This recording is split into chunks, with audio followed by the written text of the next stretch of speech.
Good morning, Flagler County. I'm Rich Carroll. You're listening to Flagler's Morning News on Monday, October 23rd. We're making good progress. The new dune is up. Emergency dune repairs are moving to River to Sea Preserve starting today, forcing the closure of the park on weekdays. Amy Cherry has our top story. The southern half of the parking lot and the restrooms will be open from 5 p.m. Friday through Sunday night. Flagler County Commissioner Greg Hansen gives us an update on the progress. We're getting the sacrificial sand out, the 6 cubic yards per foot of sand, all up and down the beach, and we're working up past Washington Oaks now. And we've staged emergency sand at Bay Drive Park and at Bing's Landing so that if we do have a nor'easter or a hurricane and there's breaches, we have sand to go fix them, to plug them. We'll be done with that in another month or so. Long-term, the work will include a barge and dredging to extend the beach into the ocean. But Hansen tells WNZF it comes at a big cost. All 18 miles is going to be about $97 million.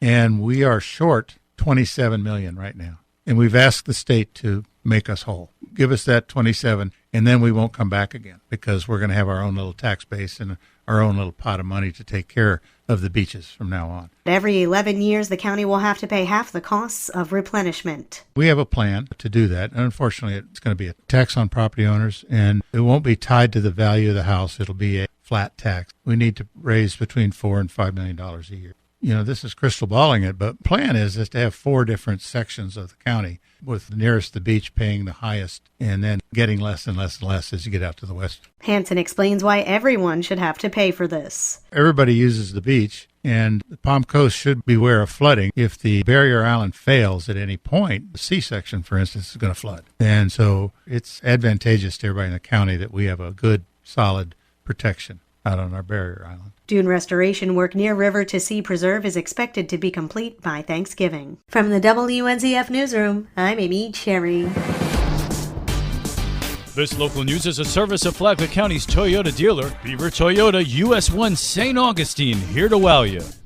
Marjorie Stoneman Douglas High School was the site of another mass shooting in February of 2018. It's where 19-year-old Nicholas Cruz shot and killed 17 and injured another 17. Flagler County School Board member Will Furry was one of about 200 policymakers who toured the building in Parkland. This building had been preserved, sitting there as evidence. It was basically a time capsule. It was stopped in time.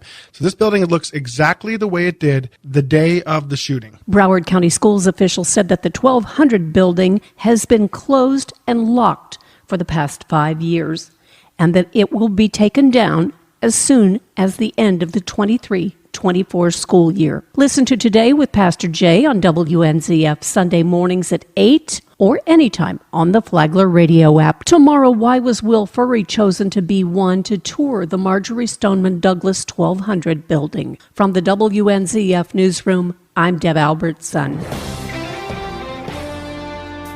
The Flagler County Sheriff's Office Volunteer Cops Unit is recognized for its service. The Flagler County Sheriff's Office Volunteer Cop Unit was awarded the International Association of Police Chiefs Leadership in Volunteer Police Programs Award in the Comprehensive Volunteer Police Service Program. FCSO Cop Unit was nominated for this prestigious award by Sheriff Rick Staley.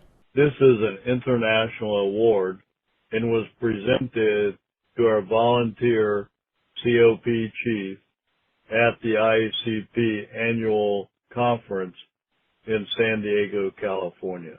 Congratulations to our entire COP team that serve this community and donate thousands of hours of service every year. Since 2005, the cops have volunteered approximately 260,000 hours, valued at over $4.8 million. COPS provides various services to the community like assisting with traffic control at accidents, parades, funeral escorts, and other special details. For Flagler's Morning News, I'm Karen Johnson. And now you're up to date on Flagler's Morning News. I'm Rich Carroll. And now, Mike Licio with your WNZF local sports update. It was a great night in Football County Friday. On WNZF and the Flagler Radio YouTube channel, the Matanzas Pirates took on the Clay Blue Devils. Clay had a 7-0 advantage after one, thanks to a touchdown run by quarterback Merrick Raposa. Early in the second quarter, Landon Grover hit a 28-yard field goal. Down 7-3 midway through the second, the Pirates took a shot downfield. Daquan Evans, back to throw, sprinting right, turns upfield, looks upfield, wide open, Daniel DeFalco! There he goes! 30, 20, 10! Daniel DeFalco, 69 yards for the nice touchdown! A bad snap prevented the kick attempt, but Cole Hash floated a pass to Braden Russell for 2 points to make it 11-7. Raposa's second rushing touchdown gave Clay a 14-11 halftime advantage. Midway through the third, it was Andre Andrews' turn. Fury in the backfield with Evans. He takes a snap. Fires the screen to Andrews. Andrews has some room. Oh boy. Andrews escapes tackles. Andrews is gone. That 49-yard strike was the opportunity Andre Andrews had been waiting for. When I was telling Coach to throw me the ball, he was like, okay, I'm going to trust you. He gave me a screen. I trust Daniel and I trust Cole. They made the block that I needed. Up 18-14, Coach Matt Forrest dialed up something special.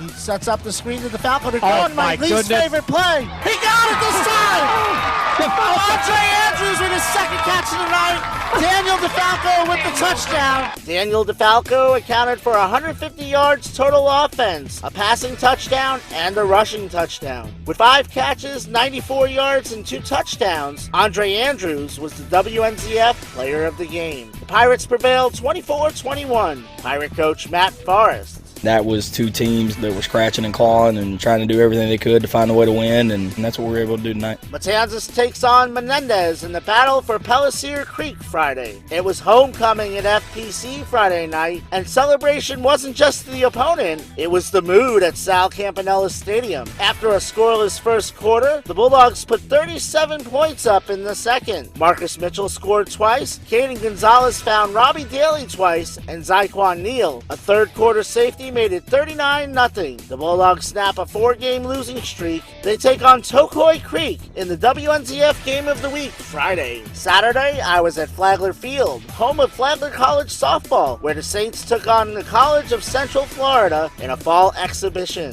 FPC alum Billy Holmes doubled in the top of the ninth and scored the winning run for the Patriots in an 8-7 game. After the game, Billy met the voice of the Saints. I had 2 strikes and I was just thinking I need to help my team out here, so I knew pitches coming in, I was just going to swing at it. How's the adjustment been to college? It's definitely a different adjustment, but it's a lot of fun and I enjoy all the girls. We have a very big team chemistry here at CF. Central Florida's season begins in February. Districts this week in swimming, bowling, and golf. Tune in Friday for the results. WNZF is your home for local sports with updates Mondays and Fridays. From the sports desk, I'm Mike Licio.